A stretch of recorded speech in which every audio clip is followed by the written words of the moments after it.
자, 지난 시간에 공부한 걸 좀 정리를 해보죠. 복습을 해볼게요. 자, 베이지안 추론에 대해서 공부를 하고 있죠.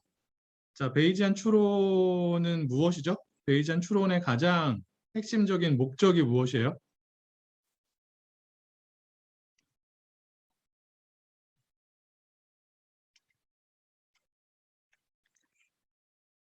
무엇을 찾는 거죠? 무엇을 파악하는 거예요? 그렇죠. 파라미터의 분포를 추정을 하는 거예요. 맞나요? 근데 그냥 추정하는 게 아니라 무엇을 토대로 추정을 한다고요?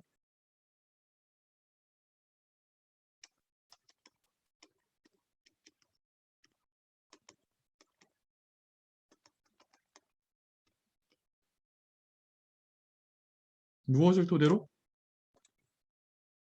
그렇죠. 베이지 룰이긴 한데 데이터가 있어야 되는 거예요, 이거는. 어? 관찰된 데이터가 있어야 되는 거죠. 정확하게 말하면 얘를 영어로 이제 observed 데이터라고 하고 다르게 표현하면 뭐 샘플 데이터 이렇게 표현할 수 있습니다. 간단하게 샘플이라고 할 수 있는 거죠. 자, 이 베이지안 추론, 인퍼런스예요, 말 그대로. 베이지안 추론하고 OLS나 MLE를 사용하는 추론하고의 가장 큰 차이가 무엇이라고 얘기했죠? 얘네들도 파라미터의 값을 추론을 하는 거예요. 근데 베이지안 추론 방법이랑 ML이나 OLS 추론 방법이랑 갖는 가장 큰 차이가 무엇이라고요?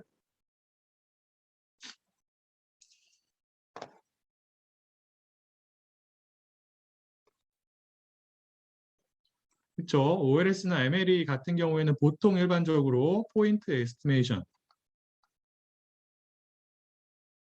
합니다. 그래서 목적 함수가 있죠. 얘네들은. 맞아요? 그래서 OLS는 목적 함수가 뭐예요? 잔차 제곱의 합이라고 MSE가 되죠. SE라고 표현할 수도 있지만 걔를 미니마이즈하는 파라미터의 값 하나만을 찾는 거고요. MLE 같은 경우에는 ML이라고 하는 이름에서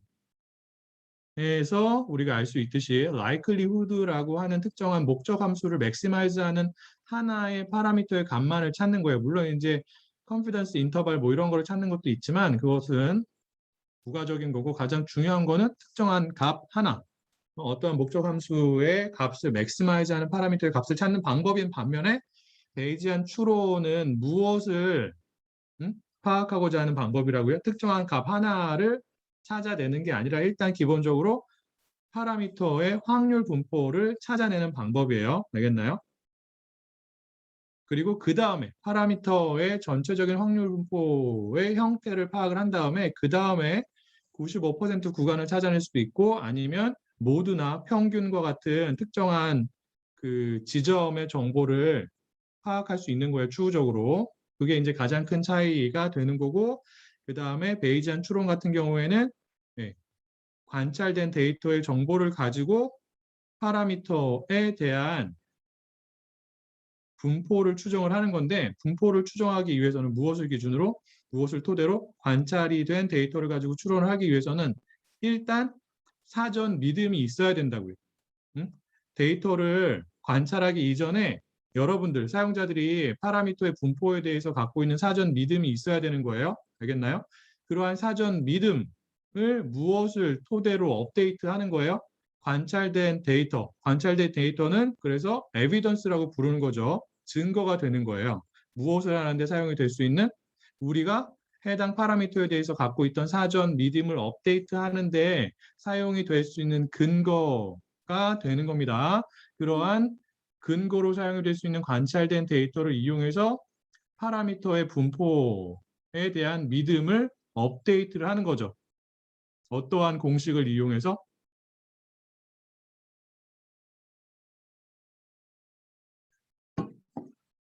응? 어떠한 공식을 이용해서 베이지안 추론을 하는 거예요? 베이지 룰이죠. 응? 베이지안 추론의 가장 중요한 것은 베이지 룰이에요. 베이지 룰만 알면 여러분들이 베이지안 추론을 거의 다 안다라고 생각할 수 있는 거죠. 그런가요? 아닌가요? 그렇진 않죠. 아무튼 얘가 제일 중요한 역할을 합니다. 잘 기억하고 있어야 돼요. 그래서 우리가 관심 있는 파라미터가 세타라고 하고 관찰된 데이터를 D라고 표현하면 얘는 자 이렇게 되는 거죠. 자, 이 부분은 데이터에 대한 부분이에요. 맞아요? 그리고 이 부분 뭐라고요? 파라미터의 분포에 대한 사전 믿음이라고요. prior belief가 되는 거죠. 그래서 이 prior belief를 무엇을 가지고 우리가 관찰한 데이터에서 얻을 수 있는 정보를 가지고 업데이트를 해서 얘를 얻는 겁니다. 얘 이름이 뭐예요? 얘 이름이 뭐예요? 사전 분포가 되고요. 얘는 뭐예요?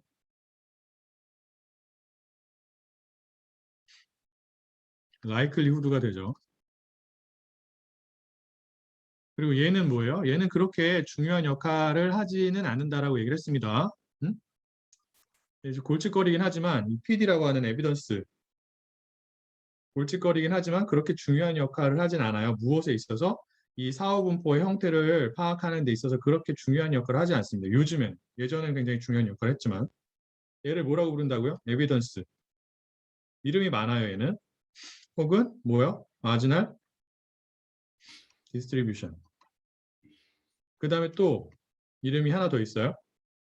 뭘까요?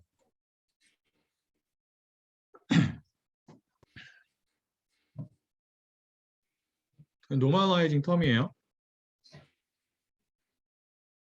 노멀라이징 텀이 무엇을 의미하는 거예요? 자, 얘는 뭐예요? 오른쪽에 있는 얘를 보면 얘는 하나의 확률 분포죠. 맞아요?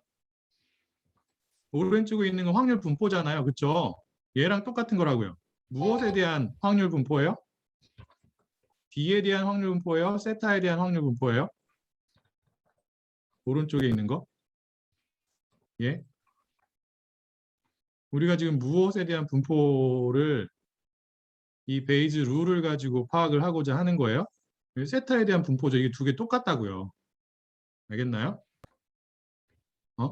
자, 그러면 얘를 세타가 연속 변수라고 가정을 할게요. 그 오른쪽에 있는 거를 적분을 해요. 세타에 대해서.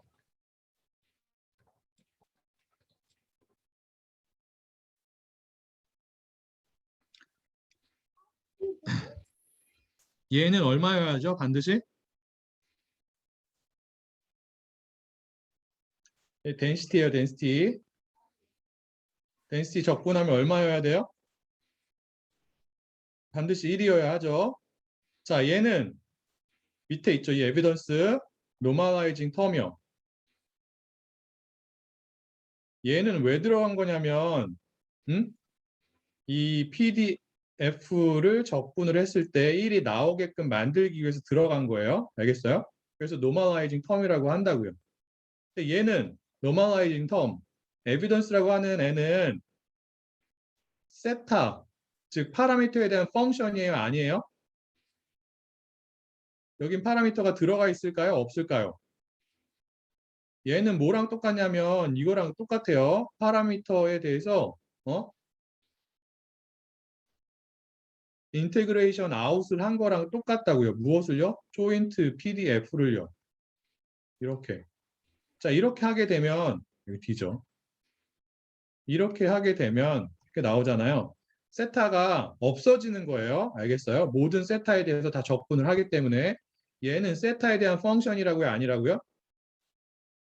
PD는 세타에 대한 펑션이 아니라고요. 세타의 관점에서 보면 뭐예요? 그냥 하나의 상수예요. 알겠어요? 그럼 적분을 할 때 얘는 밖으로 그냥 나올 수 있어요? 없어요? 있어요? 없어요? 있죠. 그러면 어떻게 돼요? 얘를 지우고 이렇게 되어야 한다고요. 맞아요? 자, 그러면 이 PDF를 적분한 값이 반드시 1이 되려면 이 PD는 반드시 얼마가 되어야 하는 거예요? PD랑 뭐랑 같아야 돼요? 얘랑 같아야 되죠. 양변의 PD를 곱하게 되면 이렇게 되잖아요. 이렇게. 얘가 되는 거예요. 알겠어요? 노멀라이징 텀이라고. 얘가 이제 분모에 들어가야지만 얘를 적분을 했을 때 세타에 대해서 그 값이 반드시 1이 된다고.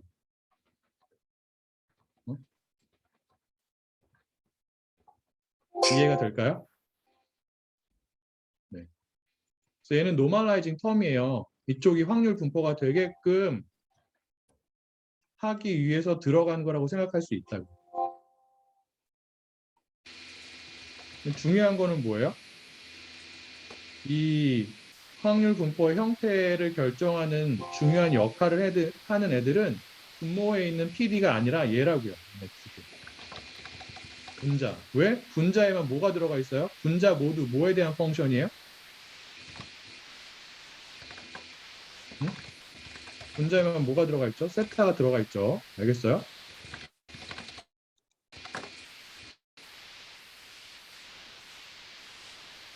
학영 학생 미안한데 음소거 좀 해주세요. 음소거 안 돼. 네.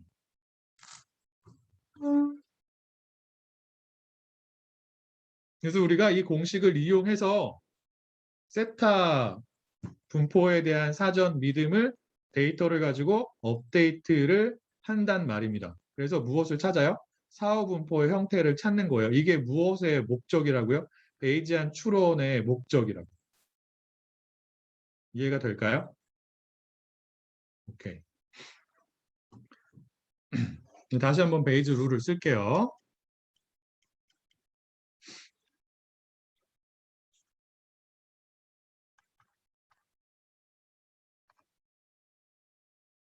자, 얘를 구하는 데에는 여러 가지 방법이 있어요. 첫 번째는 얘의 형태를 정확하게 계산하는 거예요. 이 형태를, 사후분포 형태를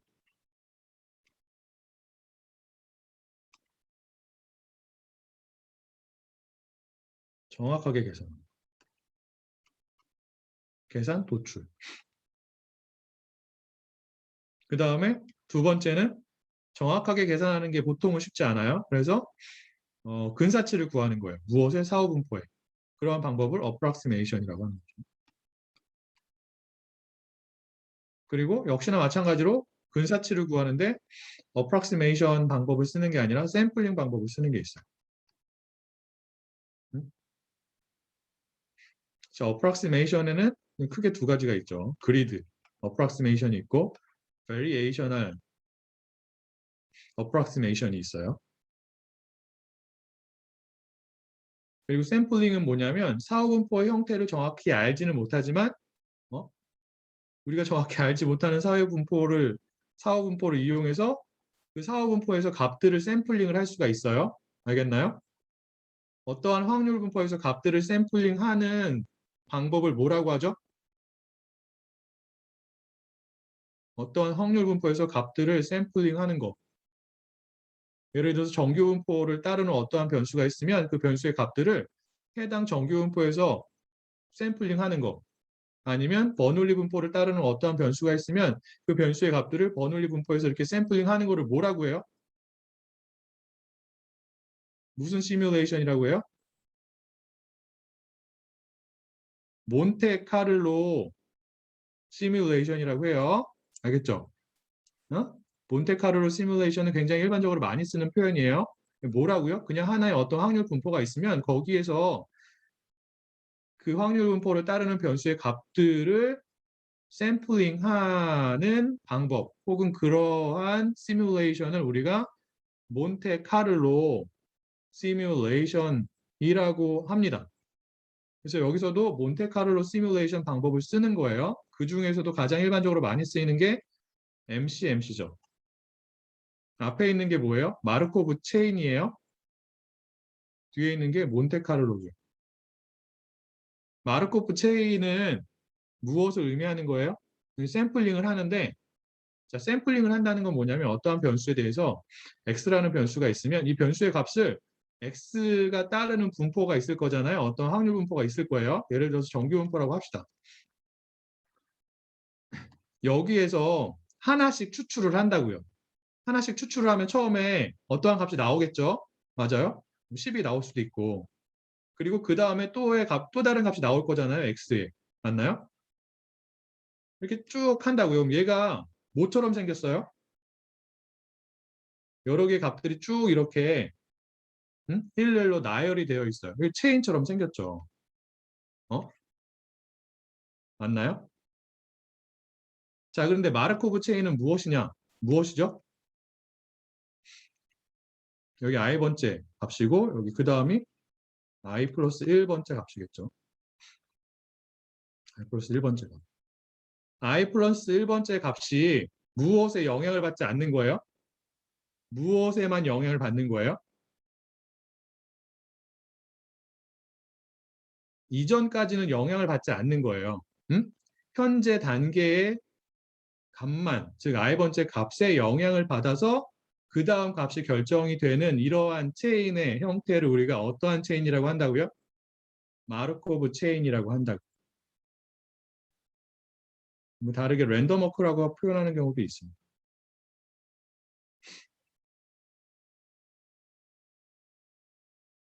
이러한 체인을 이용한 몬테카를로 시뮬레이션을 우리가 MCMC라고 부르는 거죠.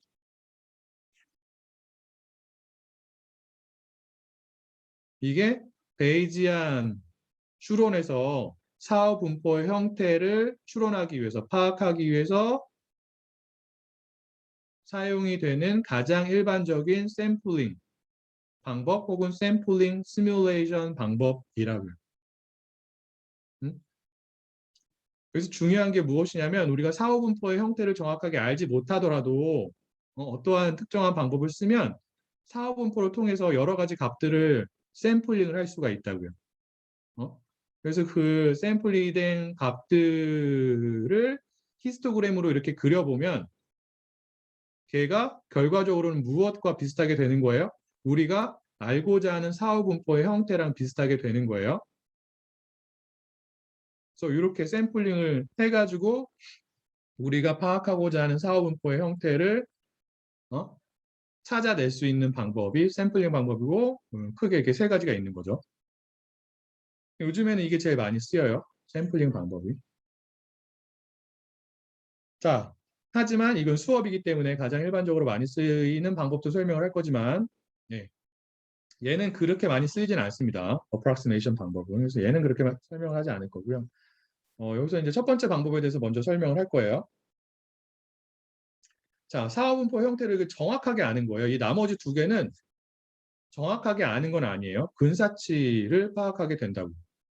물론 이제 시뮬레이션을 굉장히 오랫동안 하면, 샘플링을 굉장히 많이 하면, 무수히 많이 하면 샘플링을 통해서 나온 그 사후분포 형태가 원래의 사후분포 형태랑 거의 동일하게 됩니다.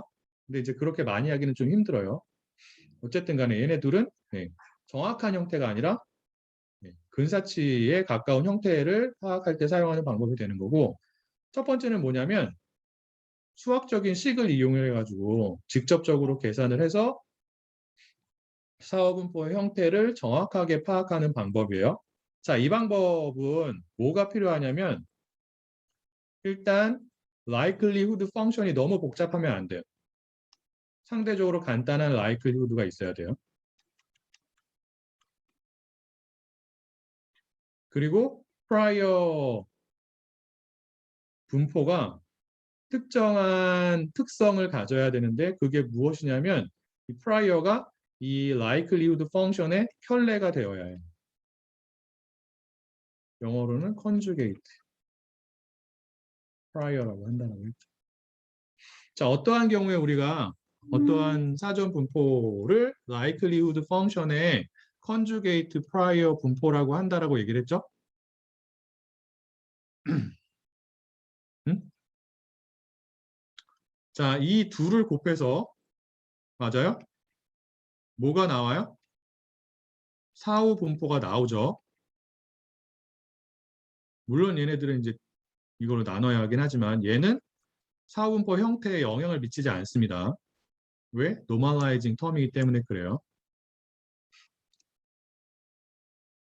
그렇죠. 얘네들을 곱했을 때 사후 분포가 나오는데 그 사후 분포의 형태가 프라이어 분포의 형태랑 동일하게 되면 그러한 경우에 프라이어를 우리가 뭐라고 한다고요? likelihood 펑션의 켤레 프라이어라고 하는 거예요. 사후 분포의 켤레 프라이어가 아니에요. 알겠어요? 헷갈리면 안 돼요. likelihood 펑션의 켤레 프라이어라고 한다고요. 자, 그래서 우리가 손으로 계산을 해가지고 사후 분포의 형태를 정확하게 파악을 하기 위해서는 두 가지가 필요한 거예요. 일단 상대적으로 간단한 likelihood 펑션이 있어야 되고요. 그리고 likelihood 펑션의 켤레 프라이어 분포를 사용하는 게 필요한 거죠.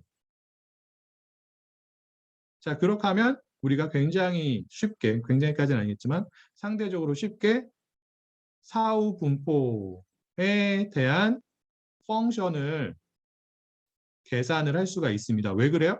사후 분포의 형태가 무엇의 형태랑 동일하기 때문에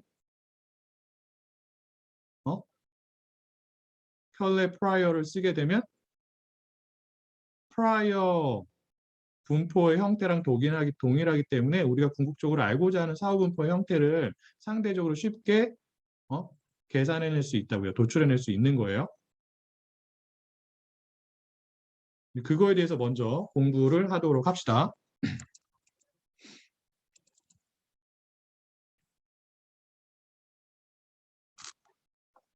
그리고 하나만 더 얘기하고 넘어갈 텐데 그 샘플링 방법, 즉 MCMC 방법에는 크게 이제 여러 가지가 있어요. 이제 가장 일반적 혹은 기본적인 방법이 메트로폴리스라고 하는 방법이고요. 그거를 약간 변형시킨 게 메트로폴리스 헤스팅즈라고 하는 게 있고, 그 다음에 깁스 샘플링이라고 하는 게 있고, 그 다음에 해밀토니안 몬테카를로가 있고, 얘를 약간 변경시킨 너츠라고 하는 방법이 있어요. 이거는 노 유턴 샘플러의 약자예요. 그리고 해밀토니안 몬테카를로는 메트로폴리스를 업그레이드한 버전이라고 생각할 수 있어요.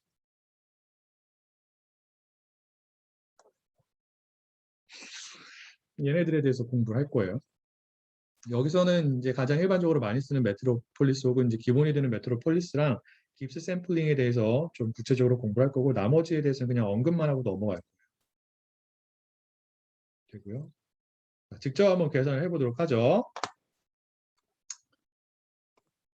자, 우리가 관심 있는 파라미터가 무엇이라고 가정을 하냐면 동전을 한 개 던졌을 때 앞면이 나올 확률을 우리가 관심 있는 파라미터라고 하고 걔를 세타라고 표현을 하겠습니다. 그리고 얘를 베이즈 룰을 가지고 이 세타의 사후 분포를 추론을 하기 위해서는 일단 무엇이 있어야 되냐면 데이터가 있어야 되는 거예요. 알겠죠? 그래서 우리가 동일한 동전을 n번 던졌고 n번 던져서 G번 앞면이 나왔다라고 하는 가정을 하도록 하겠습니다. 이게 이제 우리가 가지고 있는 데이터가 되는 거고요. 다르게 표현하면 아까 말한 것처럼 샘플이 되는 거죠. 샘플 데이터. 자, 그럼 일단 먼저 해야 되는 게 무엇이냐면 여기 있어요. 베이즈 룰을 이용하기 위해서는 일단 먼저 어떠한 펑션을 결정하는 게 필요하냐면 likelihood 펑션을 결정하는 게 필요합니다. 자, 지금 우리가 다루고 있는 변수가 뭐예요? 동전을 한번 던졌을 때 나오는 값이 앞면 또는 뒷면인 변수를 다루고 있는 거죠.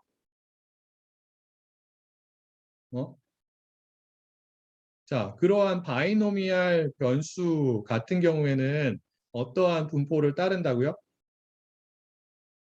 버눌리 분포를 따르는 거예요. 맞아요? 베르누이 분포를 따른다고요. 자, 그러면 IID라고 가정을 했을 때 관측치들이 서로 IID라고 가정을 했을 때 likelihood 이렇게 되겠죠. 펑션은 어떻게 되는 거예요? i가 1부터 몇 가지 되냐면 n번 던졌죠. 관측치 수가 n개란 뜻이에요. 맞나요? 그리고 여기에 이렇게 들어가야겠죠.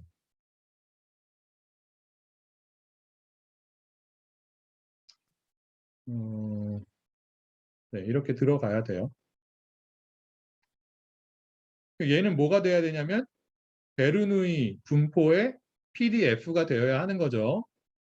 베르누이 분포의 PDF는 제가 굉장히 여러 번 썼기 때문에 여러분들이 잘 기억을 하고 있을 거라고 생각을 하지만 다시 한번 쓰면 이거예요. 넣는다고요. 맞나요?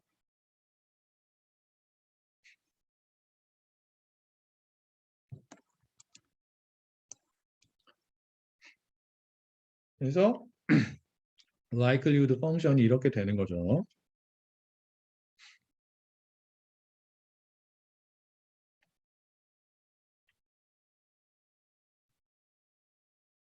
자, 이렇게 되는 거예요. 얘는 다시 쓰면 어떻게 되냐면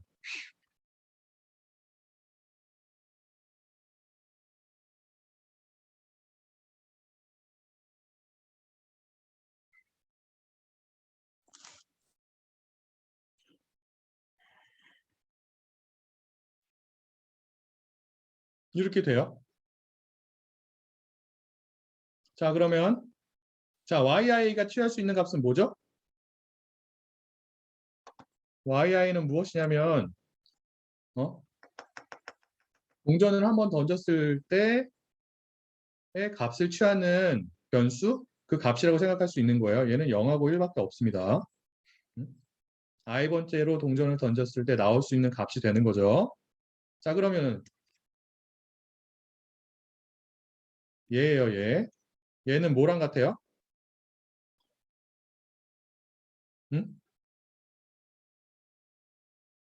yi가 취하는 값들 중에서 1, 얘가 이렇게 되겠죠. 이게 될 거잖아요. 만약에 처음에 1이 나왔어. 앞면이 나왔어. 1이고. 두 번째 뒷면이 나왔어. 세 번째 뒷면이 나왔어. 앞면이 나왔어. 그럼 이게 얼마가 되어야 하죠? 우리가 어떠한 데이터를 가지고 있어요? 얘를 가지고 있죠.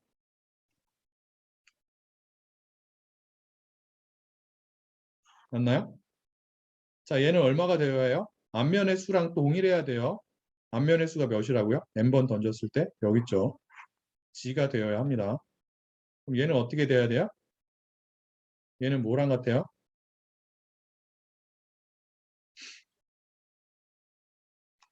이거죠. 얘는 뭐랑 같아요? n 빼기 g예요. 그럼 다시 쓰면 어떻게 돼요? 세타의 g승 곱하기 1 마이너스 세타의 얼마요? n-g죠. 이게 뭐라고요? 우리가 갖고 있는 데이터에 대한 무슨 펑션이라고요? 어? 무슨 펑션? likelihood 펑션이죠. 맞아요?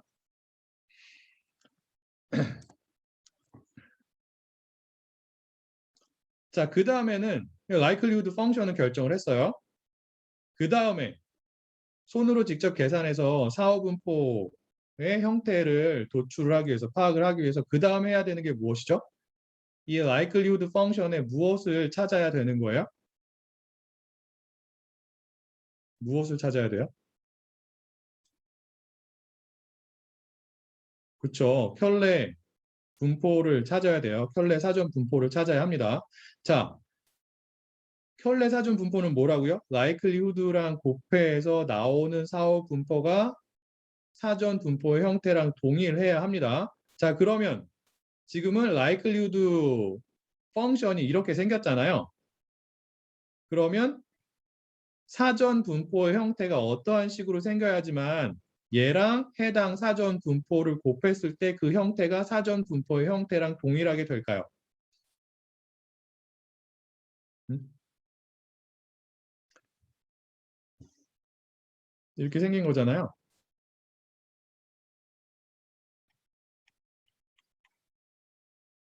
뭐 간단히 쓰면 얘는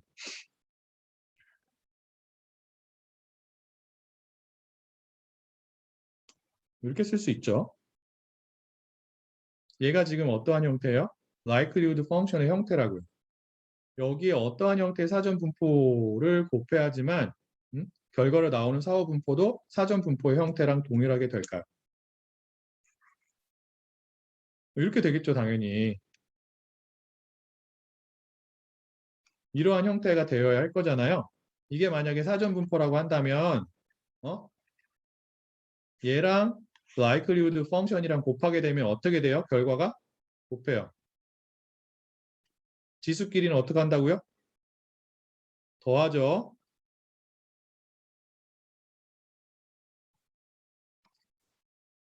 G 플러스라요. 자, 얘의 형태랑 동일해요? 달라요? 지수의 값은 다르지만 형태를 놓고 보면 동일한가요? 그렇지 않은가요? 동일하죠? 맞나요? 자, 그러면 사전 분포의 형태도 해당 사전 분포가 켤레 분포가 되려면 무엇에? 이러한 likelihood 펑션, 즉 버눌리 likelihood의 켤레 분포가 되려면 해당 분포가 이러한 형태로 생겼어야 한다고요. 음? 이러한 형태의 PDF를 갖는 분포가 무엇일까요? 베타죠, 베타. 자, 버눌리 likelihood 펑션의 켤레 분포는 베타라고 지난 시간에 얘기를 했어요. 알겠나요? 그리고 카테고리칼 혹은 멀티노미얼 분포의 켤레 분포는 무엇이라고요? 디리클레라고요. 여러분들이 이 수업을 잘 들어야지만 LDA가 어떻게 작동하는지, 그리고 LDA가 갖는 하이퍼 파라미터가 무엇을 의미하는지를 잘 이해할 수 있어요. 자, LDA에서 하이퍼 파라미터가 무엇이죠? 여러분들 직접 튜닝해 봤나요? 이번 숙제에서 LDA 쓰고 있어요? 아니면 다른 거 쓰고 있어요? 토픽의 개수 말고. 그거 너무 당연한 거고. 자, 여러분들 LDA에서 젠심 쓰면 이거 쓰죠. LDA 다른 거 쓸 수 있지만 LDA 모델이라고 하는 클래스 쓰죠. 기억나요? 자, 여기 텍스트 마이닝 랩에 있는 사람들 있죠. 텍스트 마이닝 랩에 있는 사람들은 이거 기본적으로 알아야 돼요. 젠심을 쓰지 않더라도. 이게 있어요.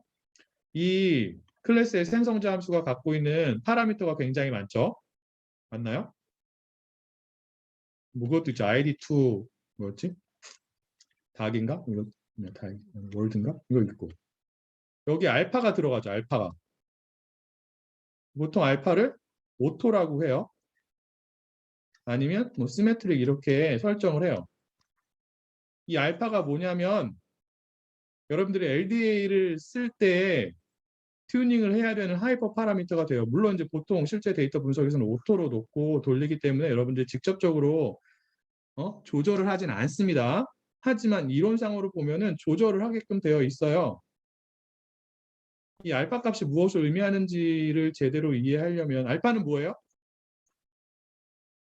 알파는 무엇을 의미하는 거죠? 디리클레 사전 분포의 뭐예요? 디리클레 사전 분포의 파라미터라고요. 파라미터. 알겠어요? 디리클레 사전 분포의 파라미터가 알파예요. 얘는 벡터죠, 벡터. 원소가 토픽의 수랑 동일한 혹은 주제별 단어 분포라고 한다면 단어의 수랑 동일한 베타죠.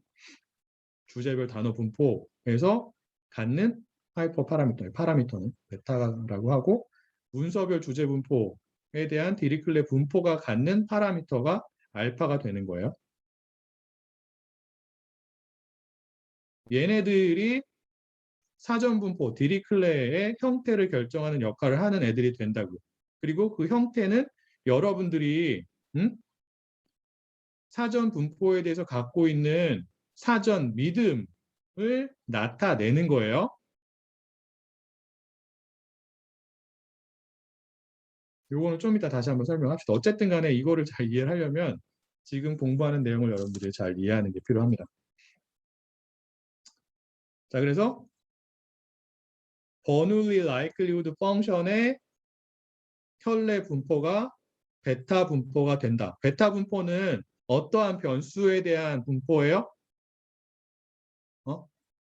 연속 변수죠.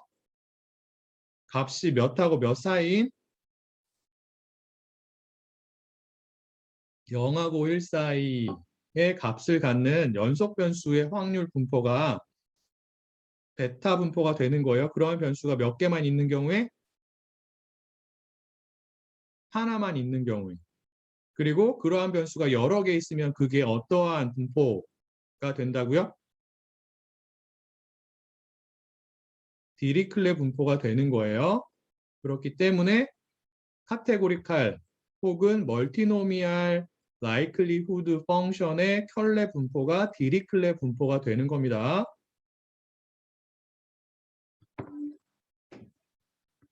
그래서 베타 분포는 어떻게 생겼냐면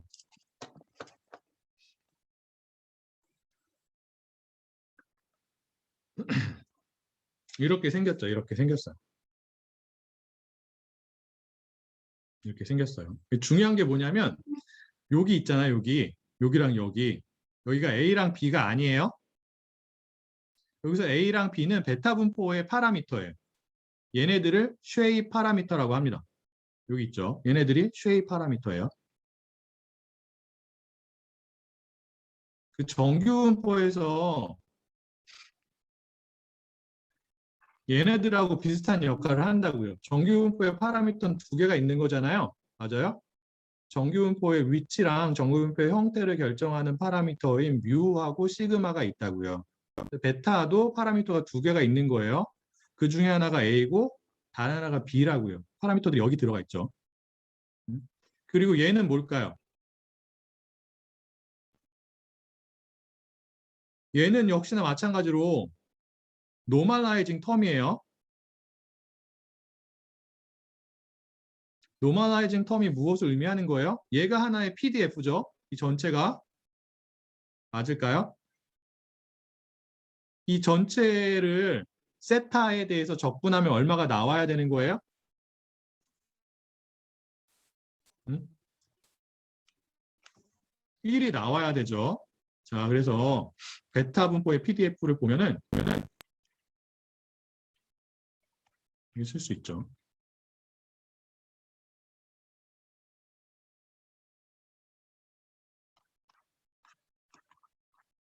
이렇게 돼요. 얘는 베타 펑션이에요. 베타 펑션은 별게 아니라 노멀라이징 텀이라고요. 어디에 존재하는? 베타 분포에 존재하는. 그래서 얘를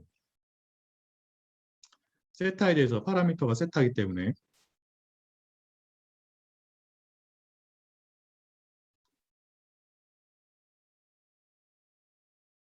이렇게 하면 이 값이 얼마가 나와야 한다고요? 1이 나와야 한다고요. 맞죠?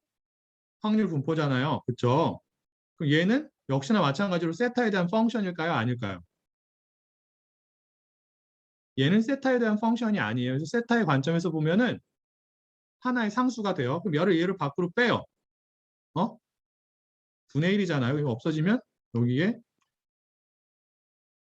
이렇게 된단 말이에요. 그럼 얘는 당연히 얼마가 되어야 하는 거예요?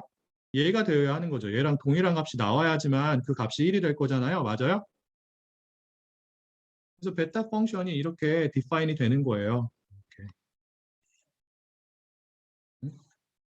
얘는 별로 중요하지 않죠, 사실. 베타 분포에서 분자가 중요한 거예요. 자, 그래서 우리가 무엇과 무엇을 결정을 했어요? 우리가 관심 있는 파라미터에 대해서 베이즈 룰을 사용을 해야 되는데 베이즈 룰의 분자에 해당하는 부분을 결정을 했다고요. likelihood 펑션이랑 likelihood 펑션에 곱해지는 사전 분포. 그런데 우리가 직접 계산을 하기 위해서는 켤레 사전 분포를 사용하는 게 필요하다라고 얘기를 한 거죠. 그래서 버눌리 likelihood 펑션에 대한 켤레 사전 분포인 베타 분포를 구한 거예요. 오케이? 여기까지 이해가 되나요? 자, 그럼 어떻게 하면 돼요? 걔네들을 다 곱하면 되죠. 그리고 베타 분포의 형태를 여러분들이 알고 있는 게 굉장히 중요해요. 전화기 어디 갔지? 자, 베타 분포의 형태가 이렇게 되어 있어요. 자, 형태가 무엇에 따라서 다 달라져요? 베타 분포의 쉐입 파라미터인 A랑 B의 값에 의해서 다 달라진다고요. 자, 여기서 A랑 B가 디리클레 분포에서 알파의 역할이랑 똑같은 거예요. 알겠나요? 자, 이 알파는 하나의 벡터라고 했어요. 문서별 주제 분포 같은 경우에는 이 알파가 갖는 원소의 개수가 몇 개라고요? 무엇의 수랑 동일해요? 주제의 수예요. 문수 학생. 주제의 수와 동일합니다. 알겠어요? 근데 베타 분포는 이 알파에 해당하는 파라미터에 2개만 있는 거예요. 이 알파에는 이렇게 써 있겠죠. 알파 0, 알파 1 이렇게 쭉 해가지고 만약에 탑픽의 수가 K라고 한다면 알파 K-1까지 있을 거라고.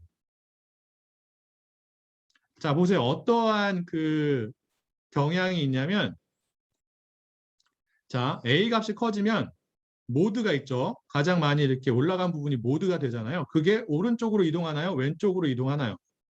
이쪽을 보고 얘기를 해보세요. 이쪽. 요것만 보세요. A의 값이 커지면 모드가 오른쪽으로 움직여요? 아니면 왼쪽으로 움직여요? 오른쪽으로 움직이죠. 오른쪽이 얼마예요? 세타의 값이 1인 쪽이에요. 알겠나요? 그리고 반대로 B가 커지면 A는 가만히 있는데 B가 커지면 모드가 어느 쪽으로 움직여요? 응? 왼쪽으로 움직이죠. 자, 그리고 A랑 B가 값이 동일해요. 그럼 모드가 어디 있어요? 평균이 어디 있어요? A랑 B랑 값이 동일하면 모드랑 평균이 가운데 있어요. 양쪽이 대칭인 베타 분포가 된다고요. 근데 A랑 B의 값이 동일한데 걔네들의 합이 커져요. 그러면 베타 분포의 분산이 작아질까요? 커질까요? 자, 보세요. 일일이 어딨지? 일일이 여기 있죠. A랑 B가 1인 경우에는 유니폼 분포랑 똑같아요.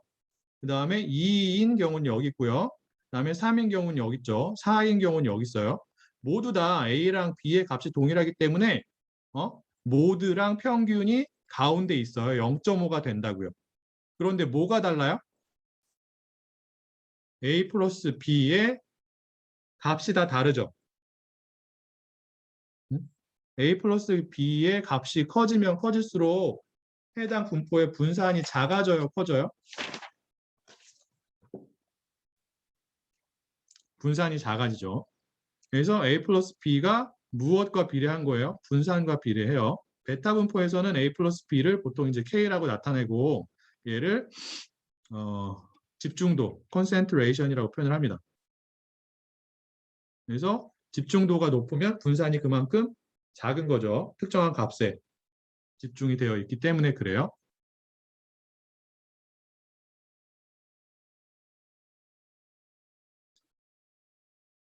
자, 그래서 디리클레 분포를 잠깐 볼게요. 디리클레 분포를 잠깐 보면 디리클레 분포는 이렇게 생겼죠. 지금은 파라미터 그 변수가 3개인 경우에요. 변수가 3개인 경우.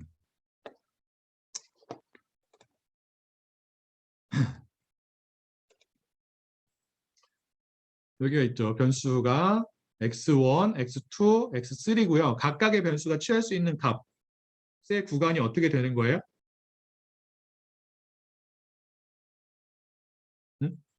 0부터 1까지죠.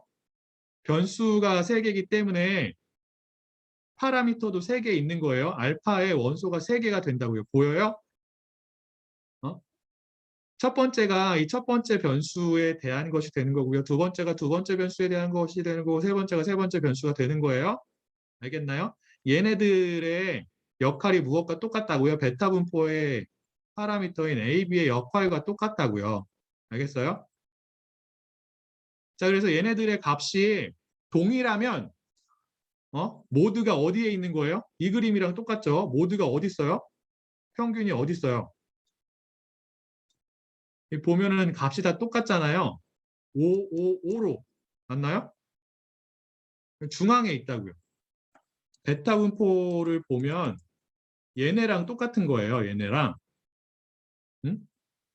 근데 그 각각의 원소의 합이 지금 15죠.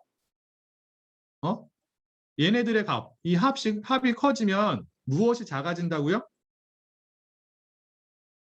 분산이 작아진다고. 이걸 쪼개보면 더 이렇게 가운데 집중된 디리클레 분포가 되는 거예요. 알겠어요? 잘 보세요. 그게 여기는 세 개의 값이 똑같죠? 그래서 모든 어디예요? 평균은 어디예요? 역시나 마찬가지로 음? 가운데라고요. 그런데 더하면은 4.5밖에 안 되잖아요. 그럼 분산이 얘보다 상대적으로 큰 거예요? 작은 거예요? 분산이 크죠? 보여요? 그래서 파란색이 이렇게 넓게 퍼졌잖아요. 어? 파란색이 얼마나 집중이 되어 있는지를 나타내는 겁니다. 이해가 될까요? 자, 그리고 얘네들이 뭐예요? 만약에 여러분들이 문서별 주제 분포를 음? 다룬다라고 했을 때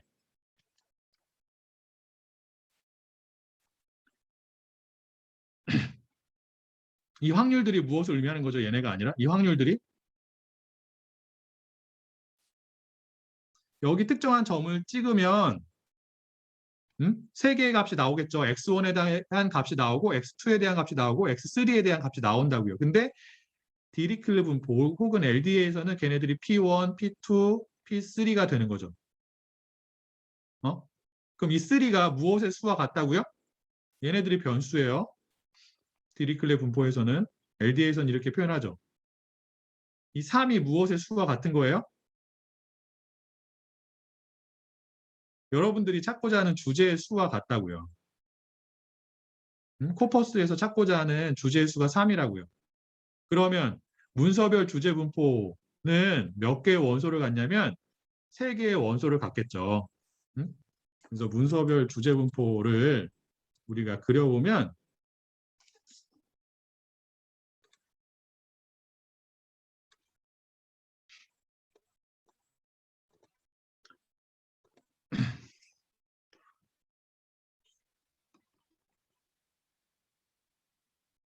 더 있겠죠. 근데 지금 3개 있는 경우를 보여주고 있는 거예요. 문서 1, 문서 2 이렇게 되잖아요.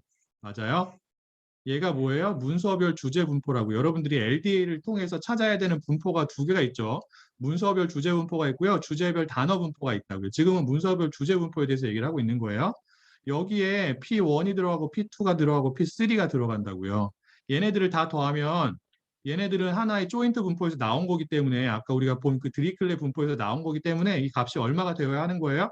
반드시 합이 1이 되어야 하는 거예요. 그래서 만약에 여기가 0.1이고 0.8이고 0.1이다라고 하는 경우에는 문서 1은 몇 번째 주제에 대해서 가장 많이 다루고 있는 거예요?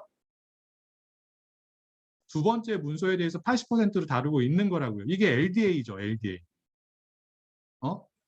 그런데 얘네들의 이 분포 값을 여러분들이 이렇게 넓게 퍼진 디리클레에서 가지고 올 것이냐 아니면 중심을 그러니까 모두를 중심으로 이렇게 좁게 모여져 있는 이 오른쪽 디리클레에서 가지고 올 것이냐 아니면 한쪽에 편향되어 있는 디리클레에서 가지고 올 것이냐가 무엇에 의해서 결정이 된다고요? 알파, 디리클레 분포가 갖는 파라미터에 의해서 결정이 되고 걔는 원래는 누가 결정을 해야 되는 하이퍼 파라미터예요? 사용자가 결정을 해야 되는 하이퍼 파라미터라고요.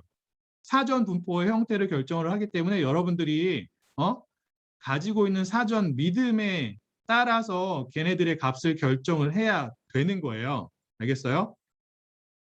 그래서 LDA 모델이라고 하는 젠심에서 제공이 되는 클래스의 생성자 함수를 보면은 어떠한 파라미터가 있다고요? 알파라고 하는 파라미터가 있다고요. 알겠나요? 이 알파의 값을 시멘트리로 하면은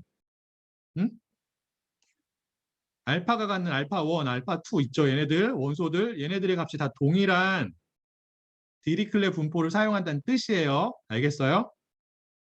어? 만약에 우리가 찾고자 하는 주제가 10개가 된다고 하는 경우에는 각각의 원소의 값이 얼마가 될까요? 시메트릭이라고 하는 값을 설정하게 되면 0.1이 되겠죠. 보통 시메트릭 하면 이 값이 들어가는 거예요. 알겠어요? 그리고 오토라고 하면 어떠한 값이 들어가는 거예요? 여기를 오토라고 하면 얘는 어떻게 결정이 될까요? 보통 오토를 많이 써요.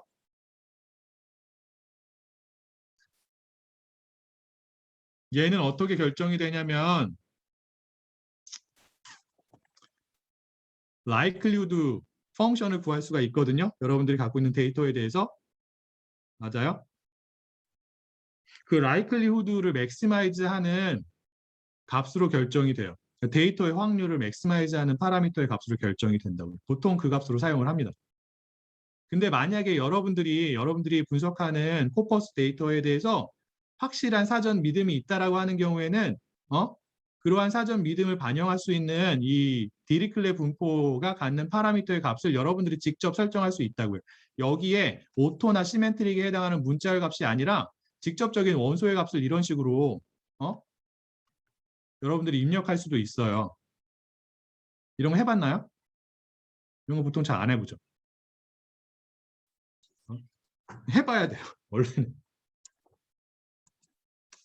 오케이. 자, 그래서 A랑 B가 베타 분포의 파라미터가 되는데 걔네들이 어떠한 파라미터라고 불린다고요?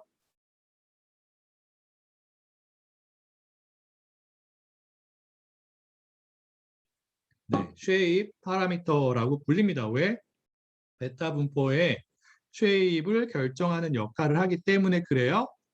자, 그래서 이 알파 A랑 B의 값은 누가 결정을 해야 된다고요?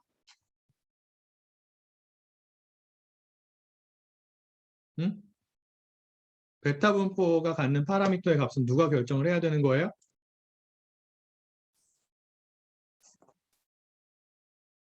누가 결정해요? 여러분들이 결정을 해야 된다고요. 무엇을 토대로? 사전 믿음을 토대로. 여러분들이 사전 분포에 대한 아무런 정보가 없어요. 그럼 어떻게 하냐면 보통 이러한 분포를 사용을 하죠. 응? 아무런 정보가 없다라고 하는 경우에는 세타가 취할 수 있는 값이 여러 개가 있잖아요. 각각의 값을 취할 확률이 동일한 분포, 즉 A의 값도 1이고 B의 값도 1인 유니폼 분포를 사용을 합니다. 그런데 만약에 여러분들이 세타의 값이 0.5에 가까울 것 같아요. 그러면 얘나 뭐 다른 애들을 쓰겠죠. A랑 B의 값이 동일한. 근데 어떠한 경우에 얘랑 얘를 볼게요. 얘랑 얘를 볼 텐데 어떠한 경우에 1번, 2번, 어떠한 경우에 2번을 쓰고 어떠한 경우에 1번을 쓸까요? 평균은 0.5인 것 같아요. 여러분들이 사전 믿음을 통하니까 평균이 0.5인 것 같아. 응? 어떠한 경우에 1번을 사용하고 어떠한 경우에 2번을 사용을 할까요?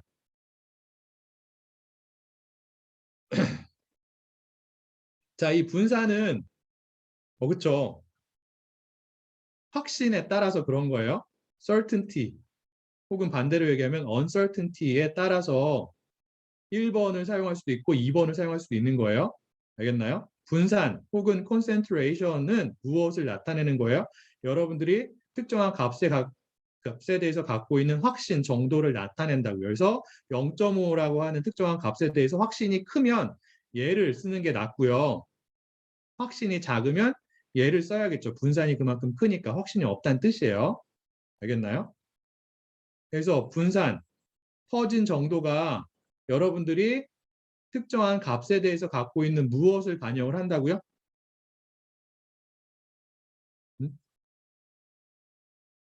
확신을 반영을 한다고요. 여러분들이 그런 확신에 따라서 어떠한 형태의 베타 분포를 사용할 것인지를 결정할 수도 있고요. 그리고 A랑 B도 우리가 베이지안 추론 방법을 사용해서 추정을 할 수도 있습니다. 그러한 방법을 우리가 위계적인 모형이라고 얘기를 해요. 위계적인 모형은 다음 시간에 간략하게 얘기를 할 겁니다.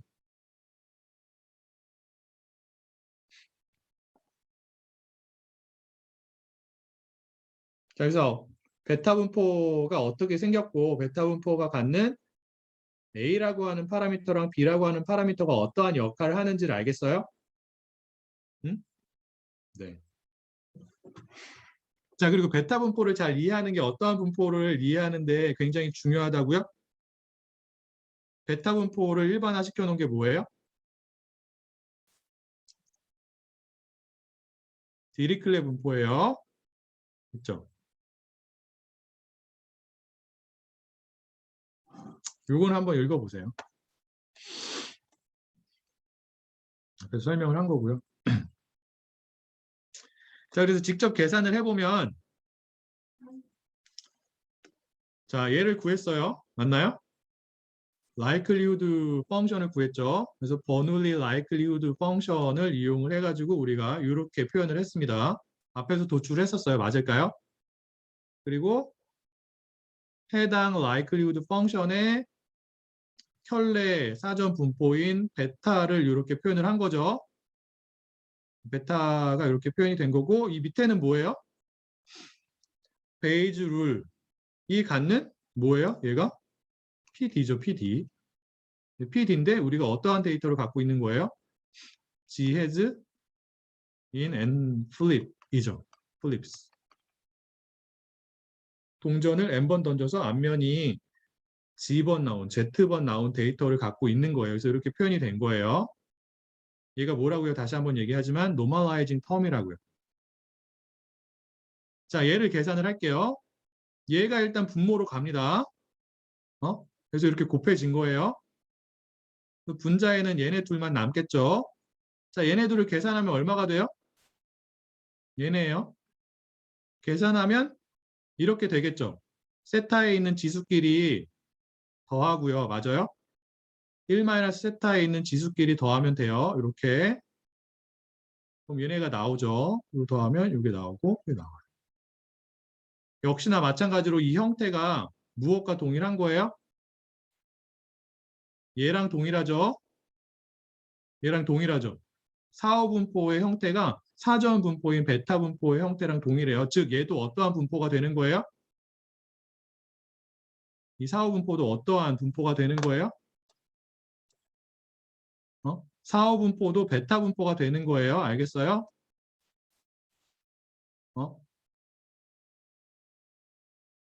버눌리 라이클리후드 펑션의 켤레 사전 분포가 베타 분포가 되기 때문에 걔네들을 곱해서 나온 4호 분포의 형태도 사전 분포의 형태랑 동일한 베타 분포가 된다고요. 역시나 마찬가지로 얘는 베타 펑션이 되고 노멀라이징 텀이 되겠죠. 확률 분포를 만들기 위해서 파라미터에 대해서 적분을 했을 때 그 값이 1이 되게끔 하는 노멀라이징 텀이 된다고. 자, 이렇게 해가지고 우리가 정확한 형태의 무엇을 얻은 거예요? 무엇을 얻었어요? 정확한 형태의 4호 분포를 얻었죠. 이렇게 할 수도 있다고요. 근데 이렇게 하는 경우는 그렇게 흔하지 않습니다. 보통 파라미터의 수가 많지 않은 경우에 하나, 두 개인 경우에 이렇게 특정한 라이클리후드 펑션과 그 라이클리후드 펑션의 켤레 사전 분포를 이용을 해가지고 직접 계산을 해서 정확한 형태의 사후 분포를 우리가 파악할 수 있지만 실제 데이터 분석에서는 이러한 방법이 잘 사용되지 않아요. 실제 데이터 분석에서는 어떠한 방법이 더 많이 사용이 된다고요? 샘플링 방법이 훨씬 더 많이 사용이 된다. 그 방법에 대해서 설명을 할 거예요. 근데 그 방법을 여러분들이 사용을 하더라도 이 기본적인 이러한 원리에 대해서 잘 이해하고 있는 게 훨씬 중요합니다. 그래야지만 샘플링 방법이 어떻게 작동하는지를 더 잘 이해할 수 있어요.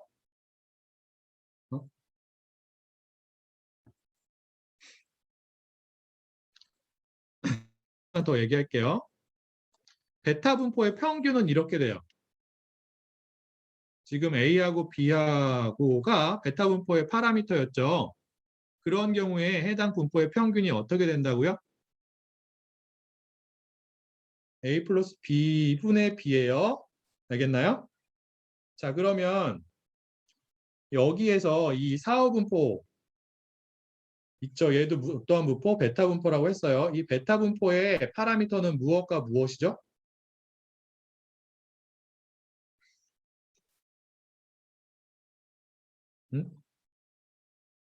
요게 A예요. 알겠어요?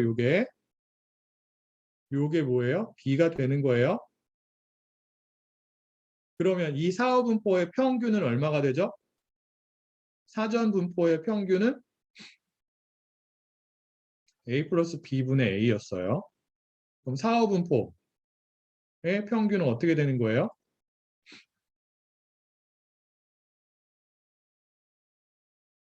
G 더하기 A 더하기 N 마이너스 G 플러스 B 분의 뭐가 되는? G 플러스 A죠. 분모에서 뭐가 없어져요? 이 g가 캔슬 아웃이 돼요. 없어져요. 이렇게 됩니다.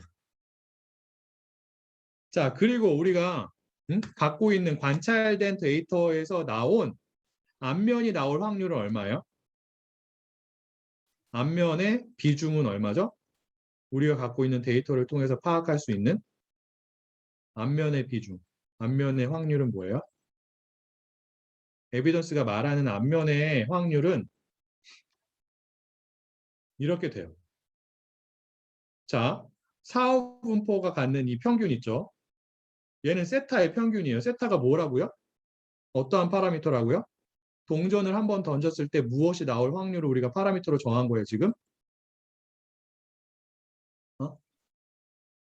앞면이 나올 확률이죠. 얘는 사전 미듬에 해당하는 세타의 평균이에요. 자, 사후 분포에 해당하는 이 있죠? 평균. 얘는 1번, 2번 있을 때 1번보다 작을까요? 예요. 예, 3이라고 합시다. 2번보다 클까요? 아니면 1번과 2번 사이일까요? 항상 반드시 셋 다 틀릴까요? 모를까요? 그때그때 다를까요?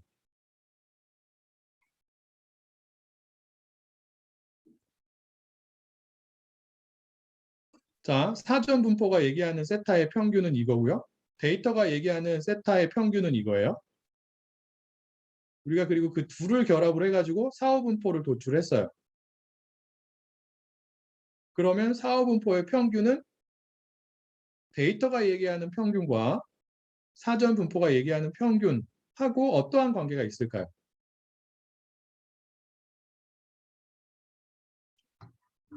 정현 학생이 맞췄습니다. 커피 선물은 없어요. 안타깝지만 칭찬은 해줄게요. 잘했어요. 그런 칭찬 필요 없다고요? 커피를 원한다고요? 네. 자, 이게 이렇게 되죠. 평균이 어디 갔지? 이렇게 평균이 이렇게 나와요. 어디 갔냐? 이렇게 나오죠. 이렇게 되죠? 맞죠? 이게 사후분포의 평균이에요. 맞아요? 근데 얘를 우리가 이렇게 쓸 수 있어요. 조합 평균. 자, 이게 뭐예요? 데이터에서 우리가 관찰할 수 있는 세타의 값이죠. 앞면의 비중이라고요. 얘는 뭐예요? 요게 이제 사후분포의 평균이에요.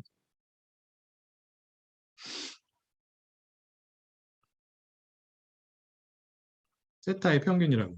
요게 뭐라고요? 요거?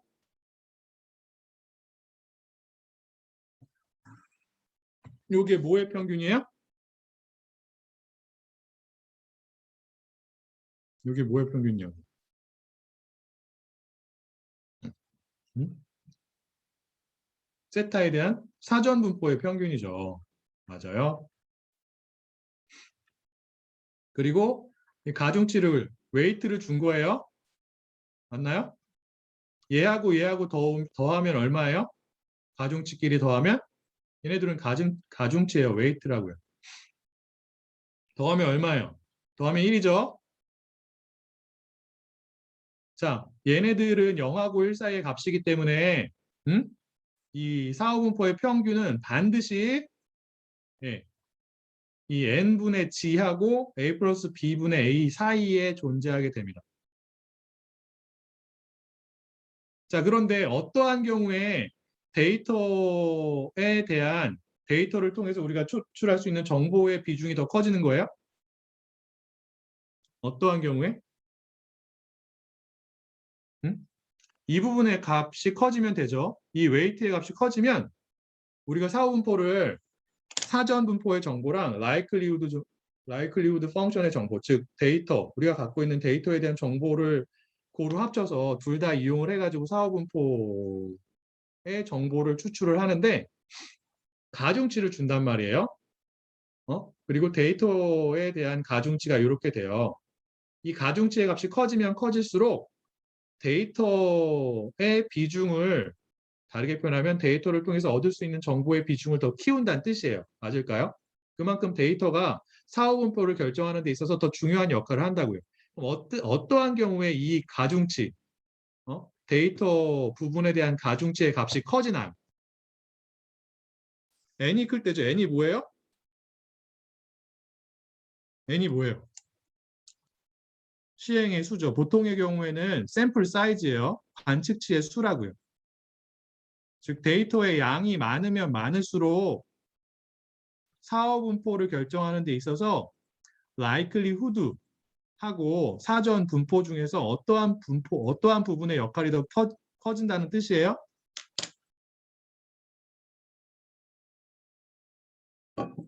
네, 데이터의 정보를 나타내는 likelihood 부분이 더 커진다고요.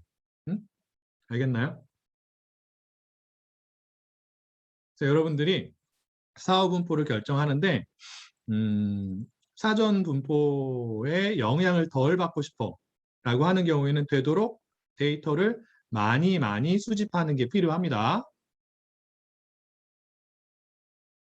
혹은 사전 분포를 유니폼 분포와 같이 정보가 별로 없는 어느 한쪽에 치중되지 않은 분포를 사용하는 게 또 다른 방법이 될 수가 있고요. 자, 여기까지 질문 있을까요?